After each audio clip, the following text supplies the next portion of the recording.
Let's say we have a fair 6-sided die and let A be the event for rolling 2 and B be the event for rolling 3.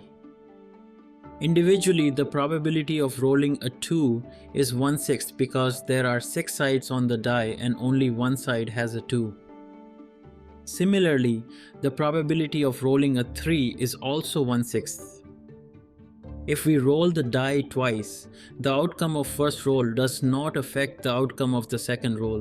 This is because the die is fair and the outcome of the first roll does not change the probability of the second roll. In such cases, we say that the events are independent. In this video, we will explore the concept of independent events and see how to calculate the probability of independent events.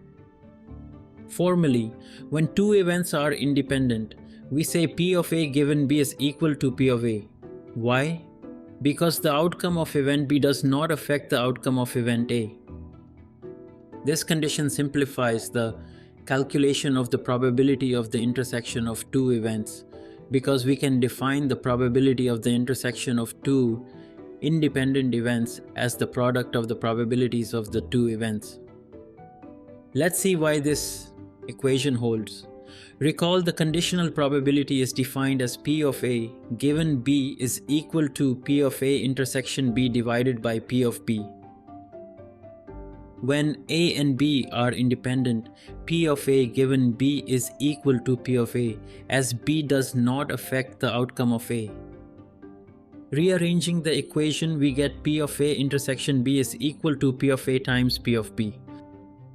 It is important to note that independent events are different from mutually exclusive events. In fact, they are quite the opposite. In mutually exclusive events, the occurrence of one event means that the other event cannot occur. For example, if we roll a die and event A is rolling a 2 and event B is rolling a 3, then A and B are mutually exclusive.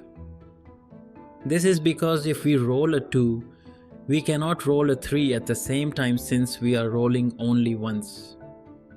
On the other hand, if we roll the die twice, then A and B are independent as the outcome of the first roll does not affect the outcome of the second roll.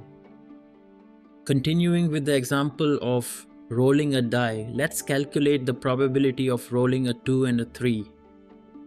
The probability of rolling a 2 is 1/6 and the probability of rolling a 3 is also 1/6. Since the events are independent, the probability of rolling a 2 and a 3 is equal to the product of the probabilities of the two events. Therefore, by substituting the probabilities, we get the probability of rolling a 2 and a 3 is equal to 136. That's it for this video. In the next video, we will explore a fairly complex problem called the Monty Hall problem and see how we can use all the concepts we have learned so far to solve it. Thanks for watching.